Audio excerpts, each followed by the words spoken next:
नमस्कार मित्रांनो, मी यमुनेत्री धाम यात्रेसाठी आलो आहे आणि आता मी जानकी चट्टी या ठिकाणी स्टे केलेला आहे आणि उद्या सकाळी आम्ही जे धाम आहे तिथं आम्ही ट्रेक करू. तो 7 किलोमीटरचा ट्रेक आहे आणि तिथं 6 महिने यमुनेत्री माता वास्तव्य करते आणि त्यानंतर ह्या धाममध्ये येते.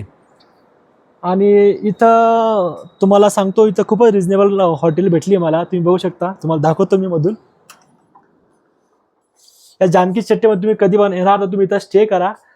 याचं जे स्ट्रक्चर बनवलेलं आहे हे तुम्हाला थंडीपासून बचाव करण्यासाठी खूप छान स्ट्रक्चर बनवलेलं आहे आणि रूम पण असं एक वेगळं पॅटर्न दाखवत आहे जे राहायला इथं खूपच आवडेल. तुम्हाला इथं सोफा दिला आहे त्यांनी बसण्यासाठी आणि मी तुम्हाला नक्कीच रेकमेंड करेल की तुम्ही इथं आले तर नक्की हे हॉटेल बुक करा. समोरच बस स्टँडच्या समोरचीच आहे आणि मी हिला खूपच रिजनेबल रेटमध्ये बुक केली आहे. फक्त आणि फक्त 600 रुपयात मी हॉटेल बुक केलेली आहे. याच्यात मी आणि माझा मित्र आहे, आम्ही दोघं इथं नाईट आउट करणार आहोत. सकाळी 4 वाजता उठू आणि ट्रेकला सुरुवात करूया आम्ही, जो 7 किलोमीटरचा ट्रेक आहे.